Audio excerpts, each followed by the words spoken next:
Good afternoon, everyone, and welcome to the Artist Talks in the Unseen Living Room programme. It's great that you're all here.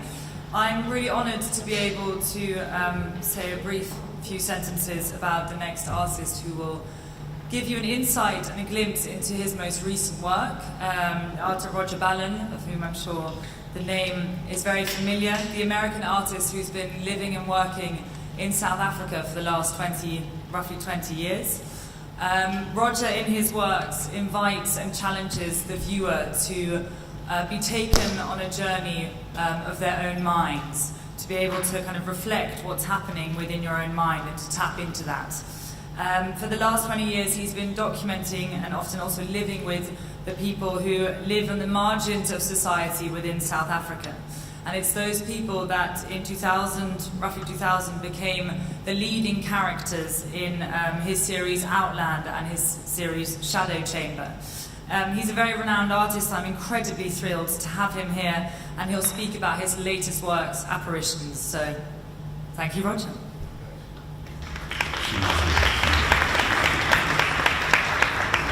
This is the key word. Begins with an M and ends with a D. Let's get you ready. It is called mind. How do you get to the mind? Who is the mind? Does the mind trick you? Is the mind somebody else? Those are the key questions that you gotta let haunt you. I came to this place to give a talk. They did not like it. They grabbed me. We walked and walked and walked. I did not know where I was going.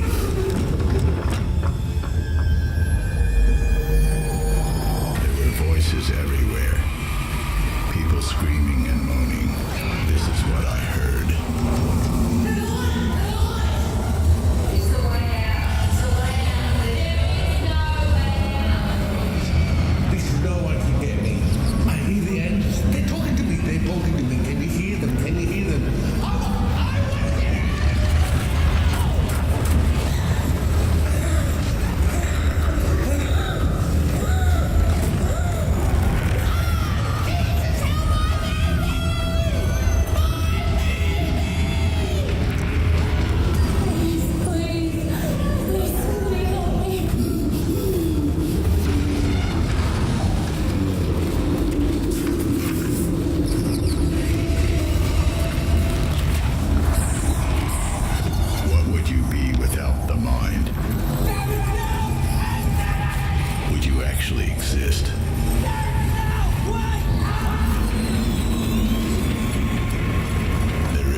Thanks for being here. Guess what? Guess what? There's no way out of the mind. What would you be without your mind? Would you actually exist? This is a question you might want to ponder some night, in the middle of the night, in your dreams, when you're walking around. What would you be without your mind? If there's no mind, what is there? I've always said, and I'll say again, the most profound word, at least in the English dictionary, is the word nothing. Nothing. You would be nothing without the mind. Can you prove elsewise? Can you prove it? Try. I'm sure I won't see a hand. Let's start. I'm dividing this talk into a couple acts. They deal with my work over the last, 30, 40 years. And I'll try to link it with the central subject, Roger Ballen's Theater of the Mind. And ultimately, when I talk about Roger Ballen's Theater of the Mind, it's your theater of the mind. So if you walk out and you can remember this talk, or the ideas swirl around in your mind, then it's your mind that I'm talking about, not just my mind. early days, dead cat.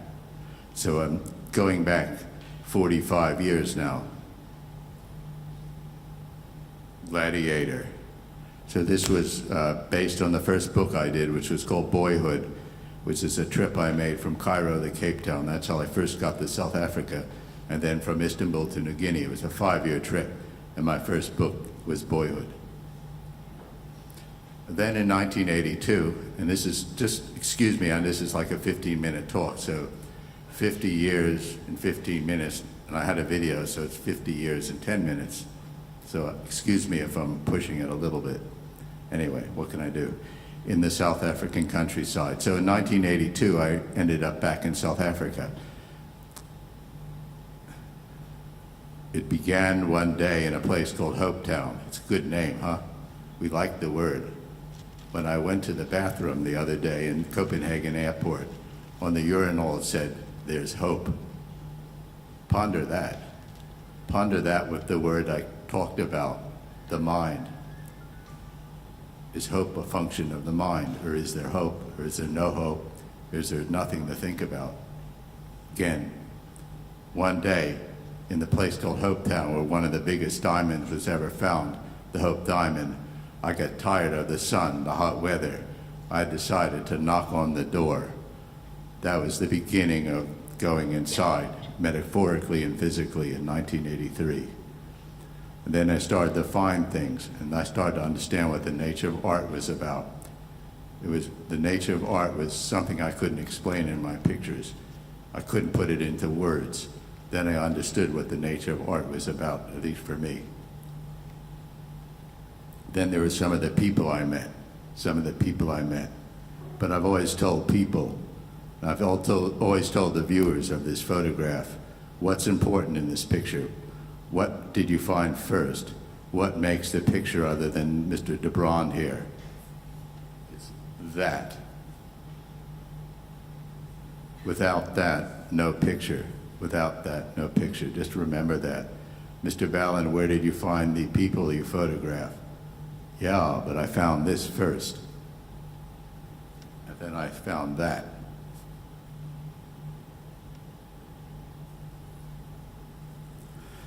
And then I found that. For some reason, this picture stays in the head. I think it's going to haunt me to my grave, obviously. It sticks in people's head. It goes right to your inner mind. Again, I don't have time to sort of give you my ideas, my opinions. Maybe you can think about it.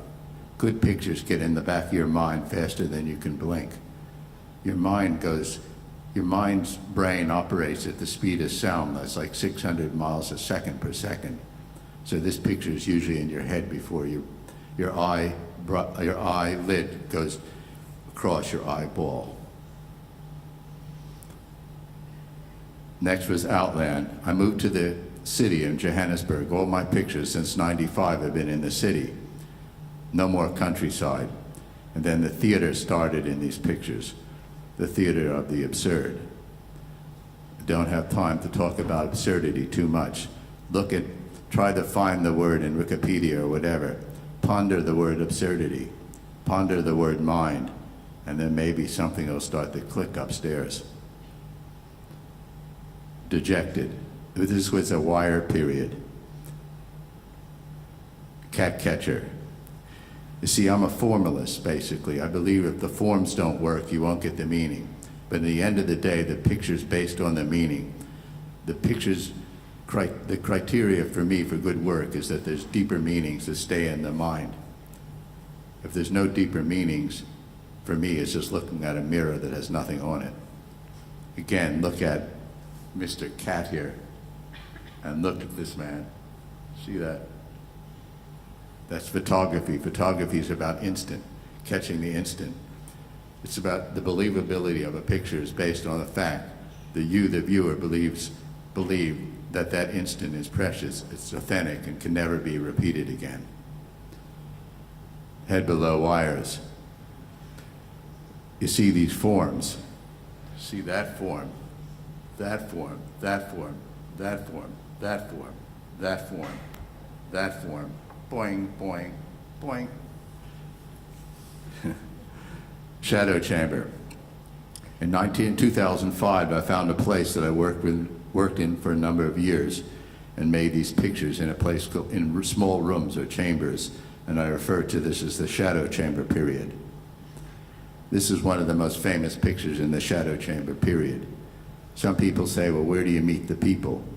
Yeah, well, I took this picture within 5 minutes of meeting this person. When I went back, I said, where's this man? Where's this man? Sorry, sir. Sorry, sir.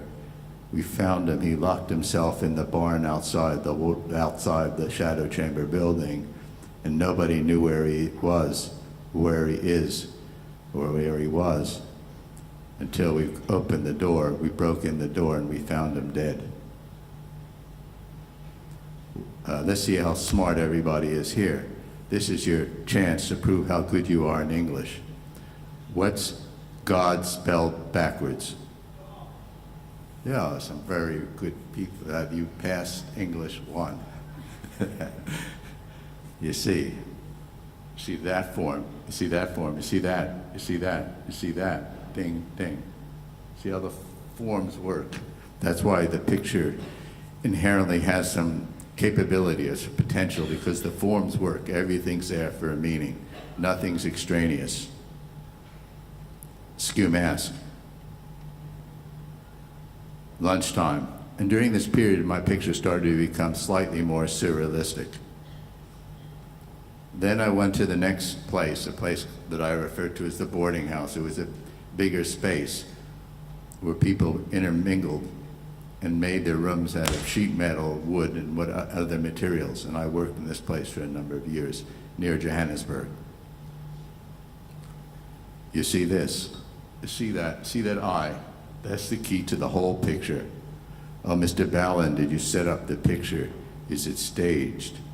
Yeah. I told the dog to show me his white eye. And I got it.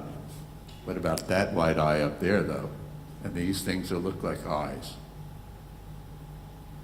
It's all happening at once, faster than your eye blinks again. You're getting into other people's minds faster than they can blink. That's what good photography is to me. It doesn't need words.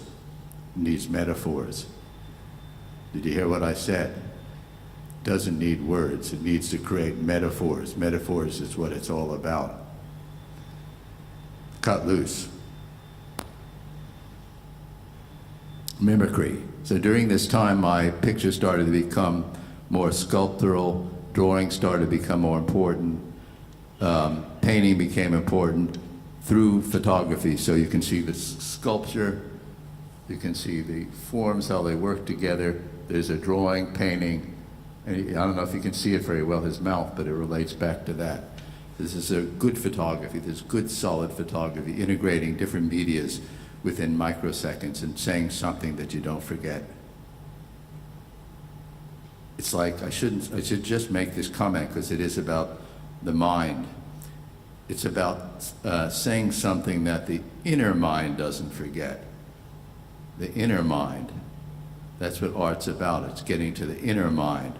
If you get it into the inner mind, whether it attacks your inner mind or it gets into other people's inner mind, then you've crossed a big river. Big, big river.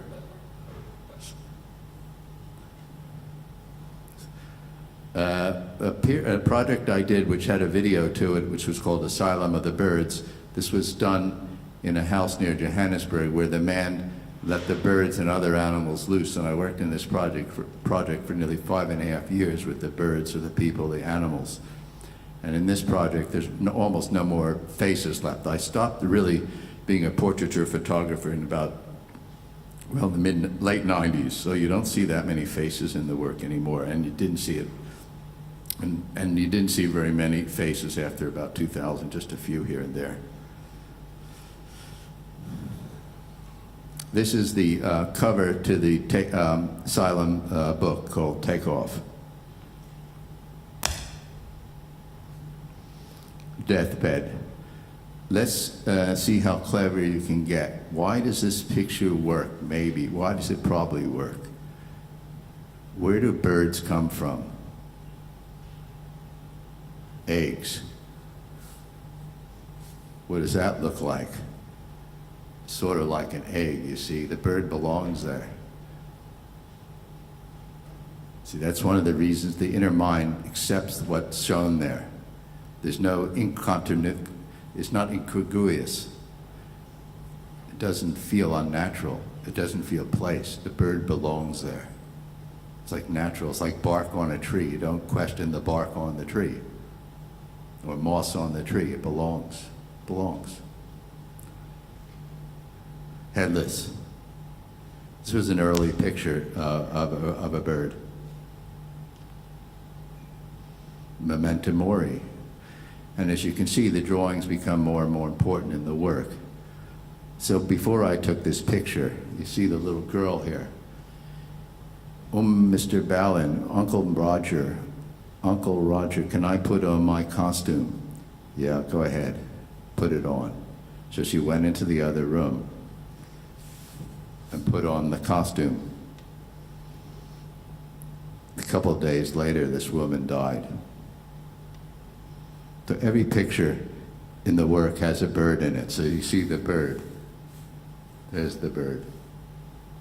That's sort of a bird here. Something flying by.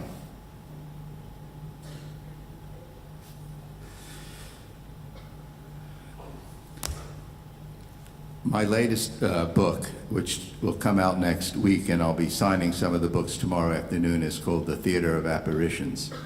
It was taken between 2005 and 2013. I worked very hard on this book with my assistant, Marguerite Rousseau, and we came up with this book. It's very different in many ways than my other book.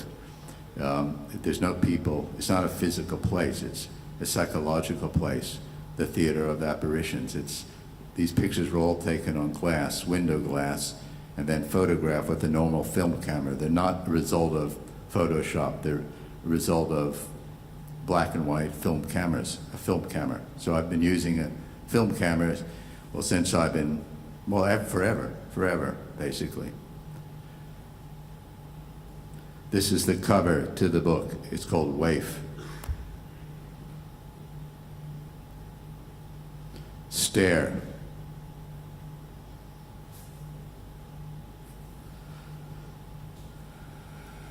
Injured.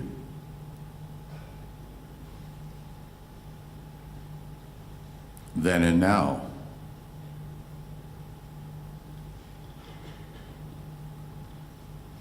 Desperados.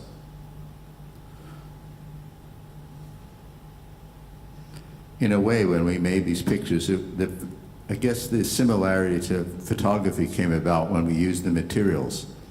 The materials, when mixed together, they cracked like this. And that was like a photograph. It just sort of came together out of its own energy. And I was there to capture it. I was there to capture it, but I was ready to capture it. That's half the battle. You have to be ready to see things. If you're not ready to see things, you won't see them. You have to be ready. Then you have to be ready, or you'll never see them. Strangers and shadows.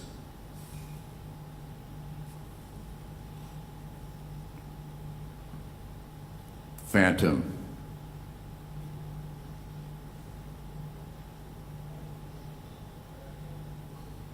Haunted. So these pictures, somehow, some of them, like this one, feel like an Edward Munch picture. They sort of really resonate. At least they resonate in my mind. And if they don't resonate in my mind, I'll never show them to you. That's always the first step. They have to like ring a bell inside my mind. And they have to be pictures that I get haunted. I have to be haunted by my own pictures in a way. If I'm not haunted by my own pictures, then I won't haunt you with them. Black hole.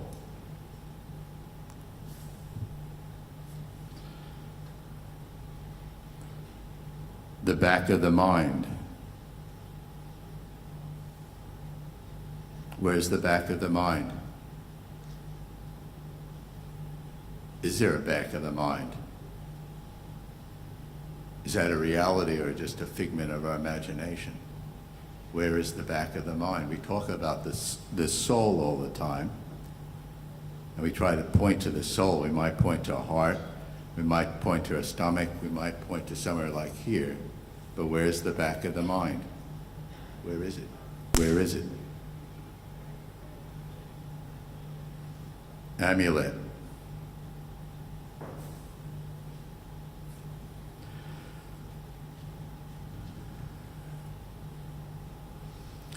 I'm sorry I don't have much more time to talk up here, but let's make a conclusion with this pictures, with this photograph.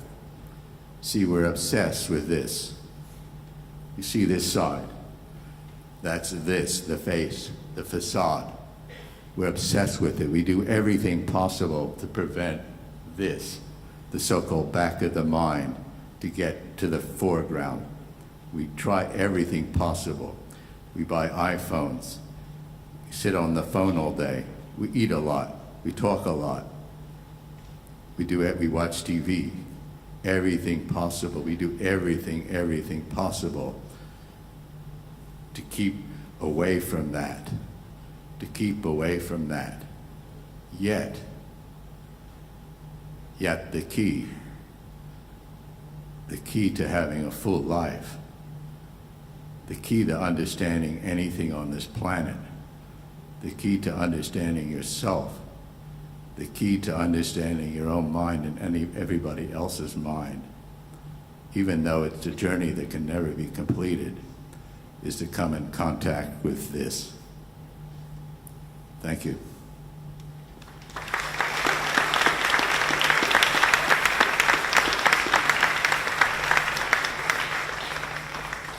I don't know if I have any time for questions, but whatever.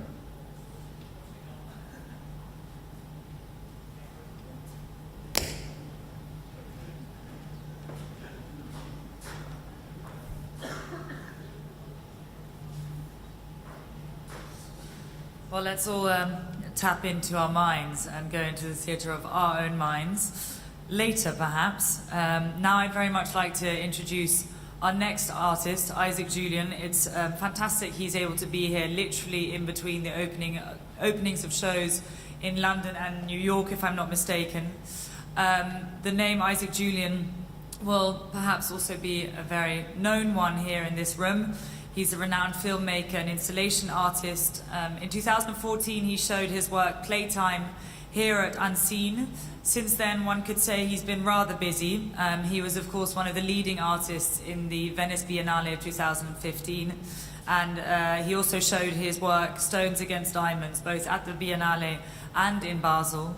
He's here at Unseen showing his most recent work, and we're unbelievably happy to have him. So a huge round of applause for Isaac Julien. Thank you very much.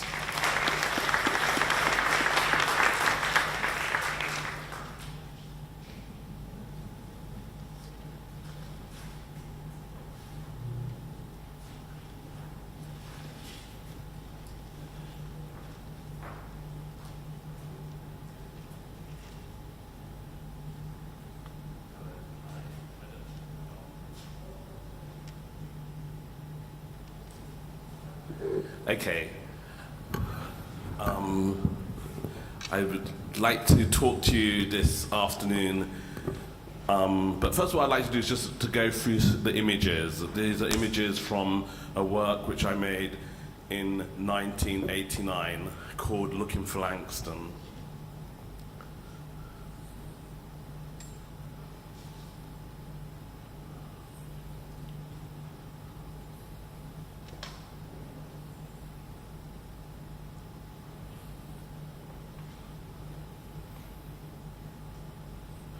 And I'll probably just stop at this image, which is called I Loved My Friend.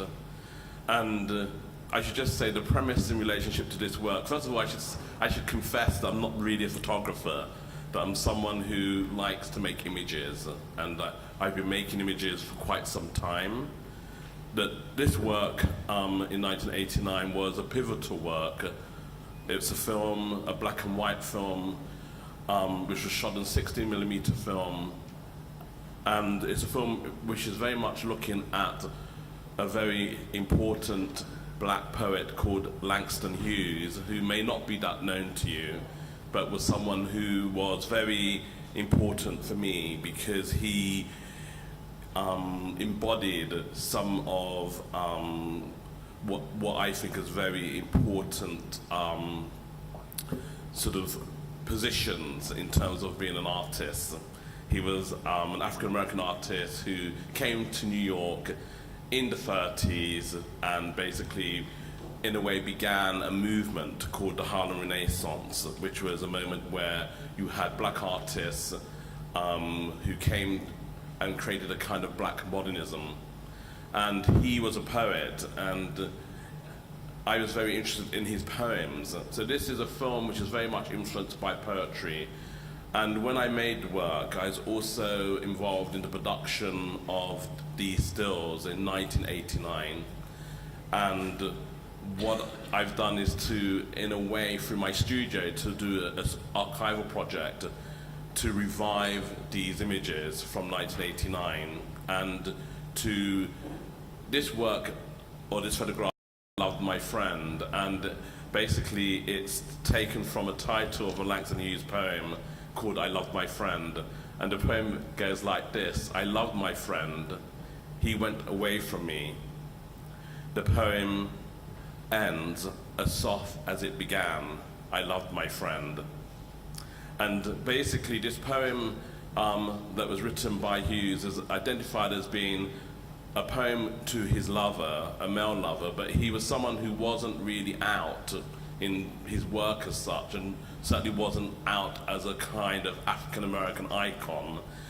And when I made this film, the Langston Hughes estate got incredibly annoyed and tried to censor the work. And in a way, they didn't totally succeed. What they did do is they brought, in a way, quite a lot of attention to the work. But in a way, what I was trying to do in this work, I was trying to bring to the surface something which was invisible, which is really the question of black gay desire.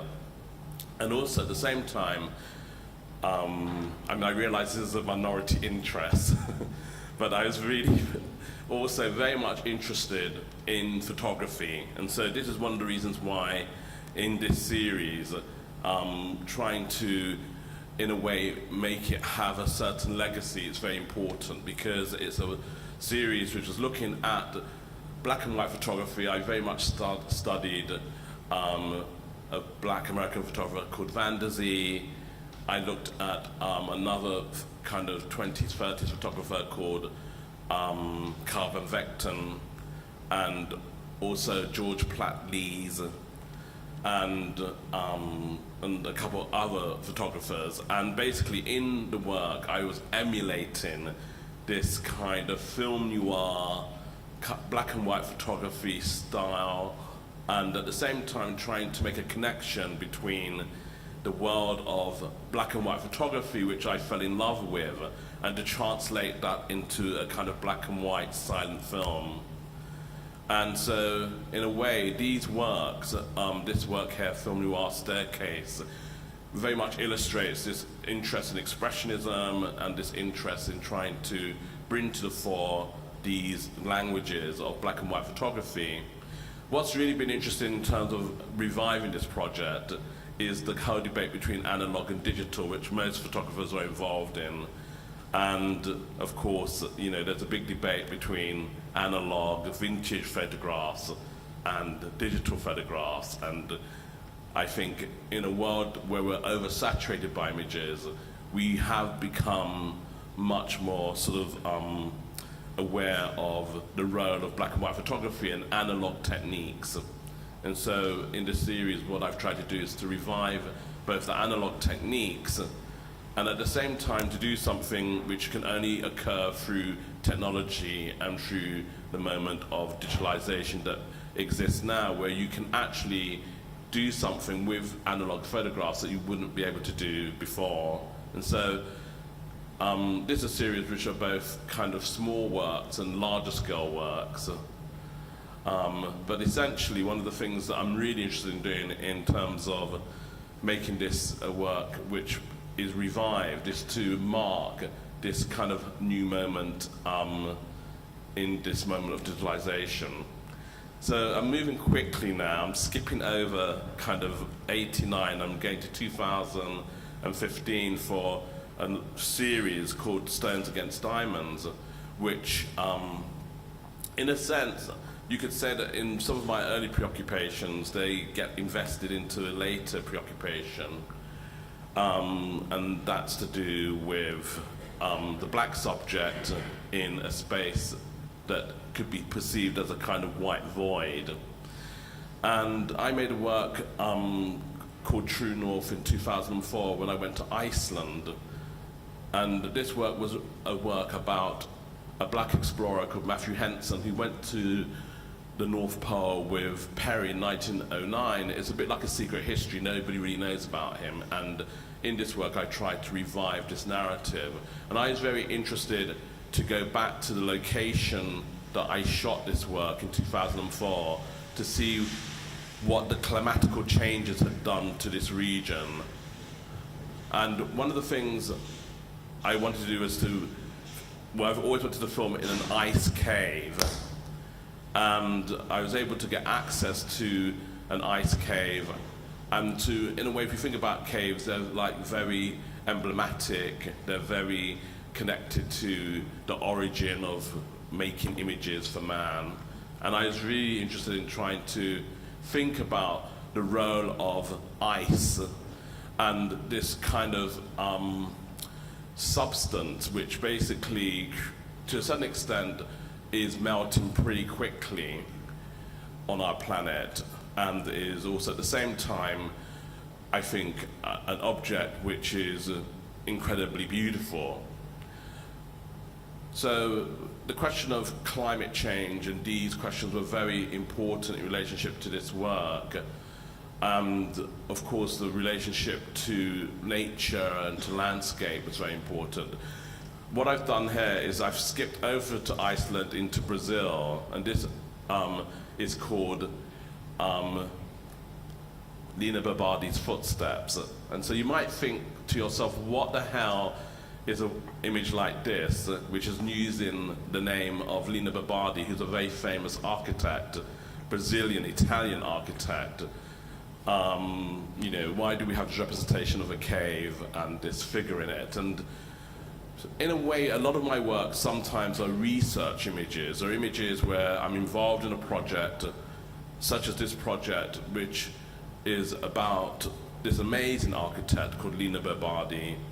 And I make images before I make films or works, because in a sense I'm very interested in trying to create what the image will be that may be filmed in the future, the question of location, and the fact of retracing the spaces where Lina Babadi went to when she first came to Brazil has been part of the making of the research aspect of this work. And so, in a sense, it's a very expensive way of doing research because you're making images, because you're very much involved in trying to think about what the space might look like when you film it. But the photography part of my work is as important as the filming part of the work. And so to foreground a photograph first is also part of making the kind of general project.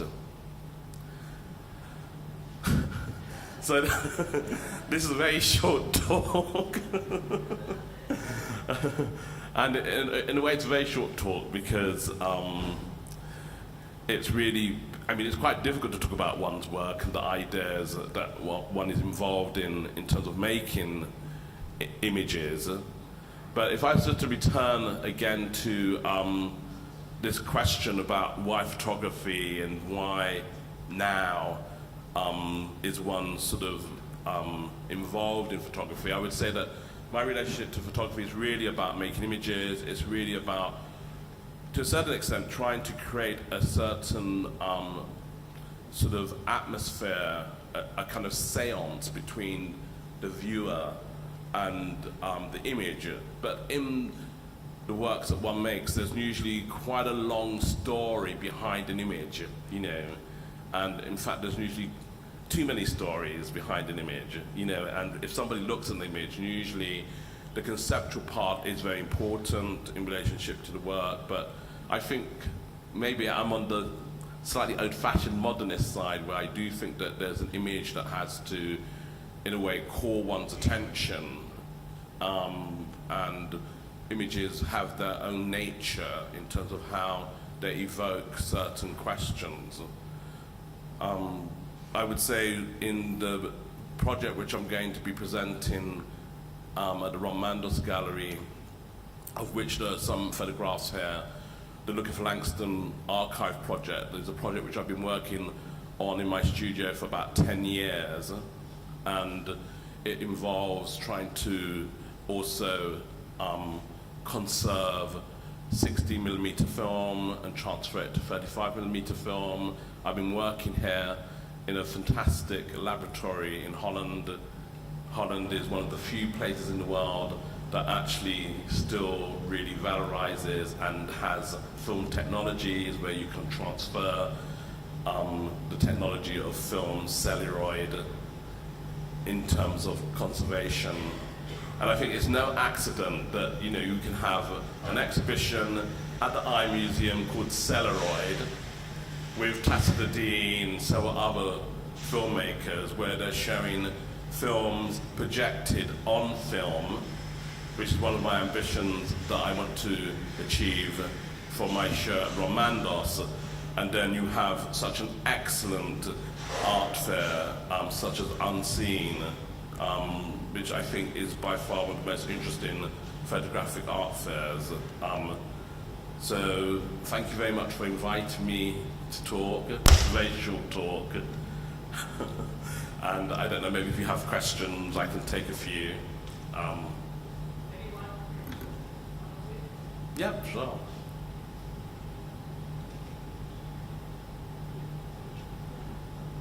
Okay, thank you very much. Thank you.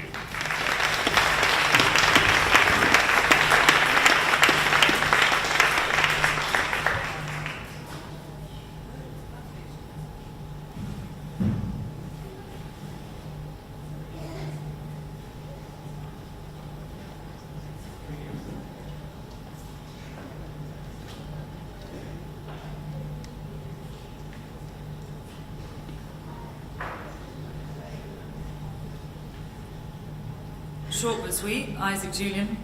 Really great to have heard a little bit about your older work and about the work now. It is on show in the gallery stand of Ron Mandos. Roger's work is on show, by the way, at the stand of Alex Daniels, stand number 12. Just as you come into the fair, and Roger, as he said, will also be signing his latest book tomorrow afternoon, and I would really stand in line to get a copy of it. Last but not least, absolutely, Maurice Scheltens and Scheltens Abbenes, a Dutch artistic duo who are working with the gallery Ravenstein, also based here in Amsterdam.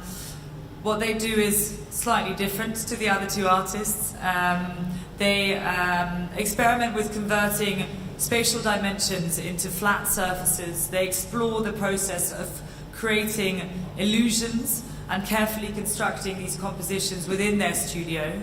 Their newest work is shown here at the fair, and I think that they will be able to give an insight on exactly how they made it and what they're trying to say through it. So, welcome, and thank you very much.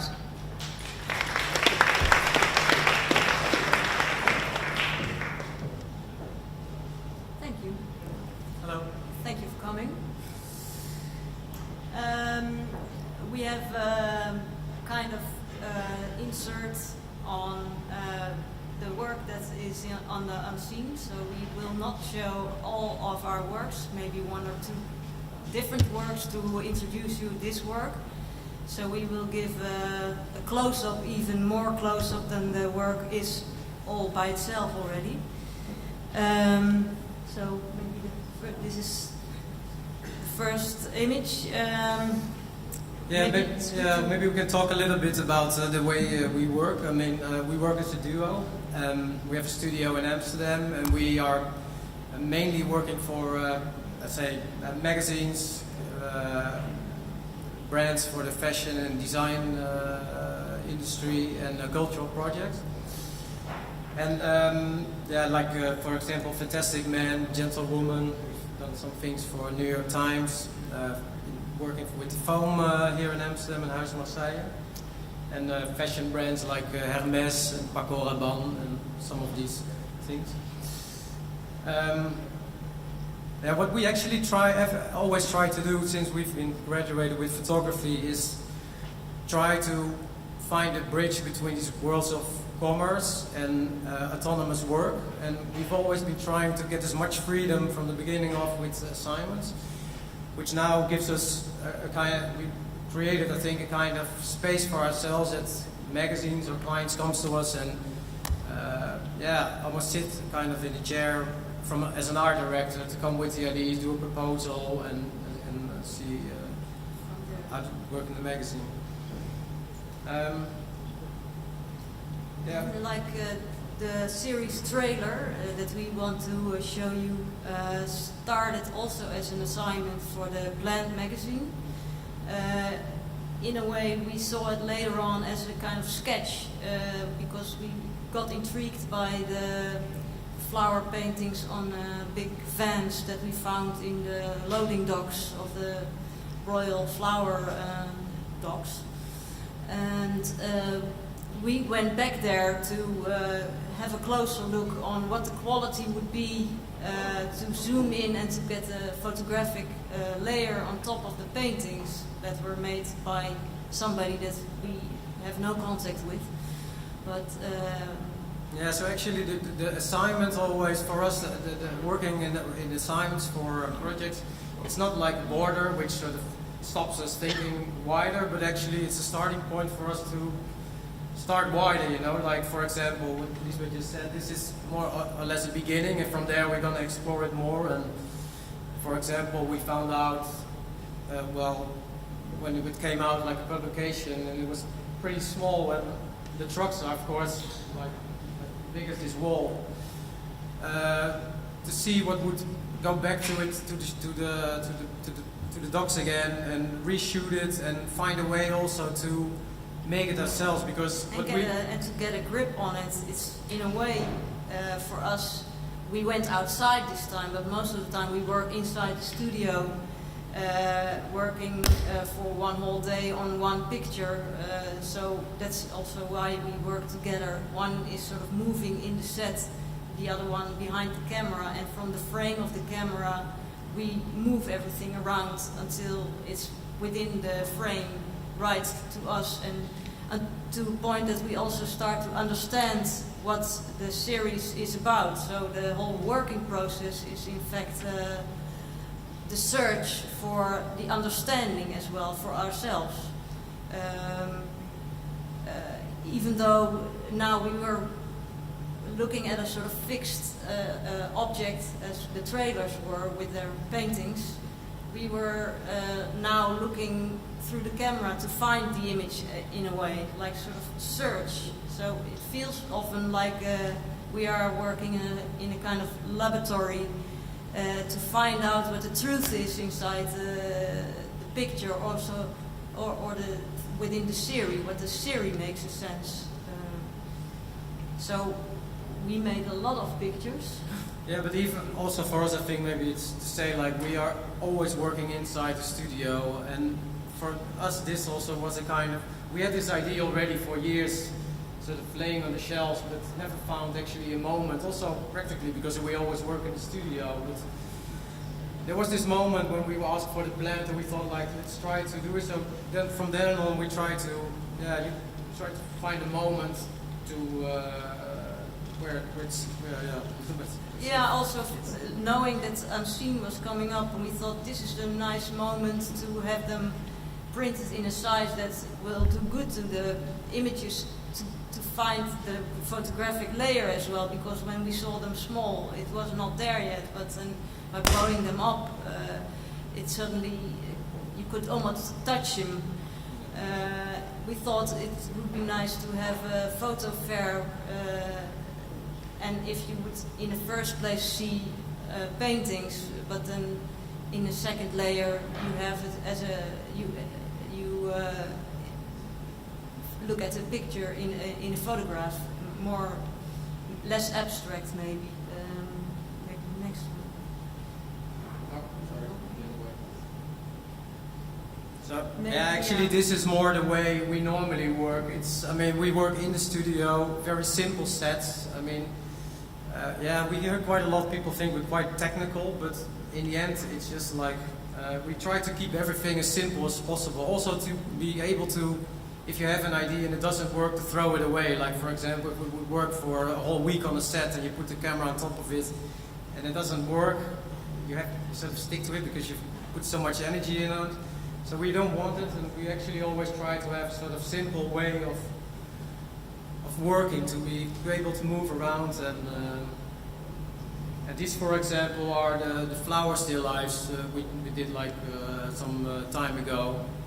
And it was sort of interesting for us also to have these two series. If we look at them, also when we heard people yesterday when we saw this work, they thought it was completely different work.